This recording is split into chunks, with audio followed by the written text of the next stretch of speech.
एकतर्फी प्रेम प्रकरणातून अल्पवयीन मुलीचे तिच्या घरात घुसून अपहरण केल्याचा धक्कादायक प्रकार गुरुवारी कोल्हापूर रस्त्यावर आकाशवाणी केंद्रामागे घडला.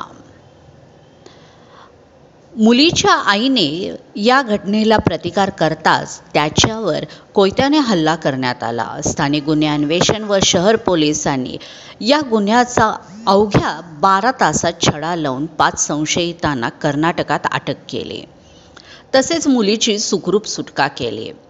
अटक केलेल्यांमध्ये समर्थ भारत पवार वय वर्ष 22 राहणार राजीव गांधीनगर जुना बुधगाव रोड, राहुल संजय साळुंखे 19 वर्ष, सूर्यवंशी प्लॉट जामवाडी, आदित्य गणेश पवार वय वर्ष 20 पंत मंदिराजवळ जामवाडी, शुभम नामदेव पवार वय वर्ष 22 श्रीनिवास अपार्टमेंट गाव भाग सांगली यांचा या घटनेमध्ये समावेश आहे.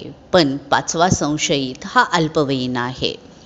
संशयितापैकी एकाचे आकाशवाणी केंद्रामध्ये राहणाऱ्या एका अल्पवयीन मुलीवर एकतर्फी प्रेम होते. त्यातूनच त्यांचे मित्राची मदत घेऊन गुरुवारी त्या मुलीच्या घरात घुसला. मुलीच्या आजोबांनी तुम्ही कोण आहात, घरात का घुसला आहात अशी विचारणा केली असता संशयिताने आजोबांना ढकलून दिले. त्यानंतर ते घरात शिरले आणि मुलीला ताब्यात घेऊन ते बाहेर पडत होते. तेवढ्यात मुलीच्या आईने त्यांना प्रतिकार केला. त्यावेळी एकाने त्यांच्यावर कोयत्याने हल्ला केला. मुलीची आई रक्ताच्या थारोळ्यात पडताच संशयिताने मुलीला ताब्यात घेतले. तिला कारमधून MH10 CX 6797 यामधून नेले. मुलीच्या आईला रुग्णालयात दाखल केले. शहर पोलिसांनी घटनास्थळी भेट दिली. तांत्रिक मुद्द्याच्या आधारे तपासाला दिशा देण्यात आली. त्यावेळी संशयित कर्नाटक राज्यातील हरिहर येथे असल्याची माहिती मिळाली.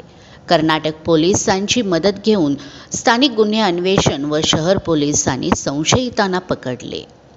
मुलीच्या आईची फिर्याद दिली आहे.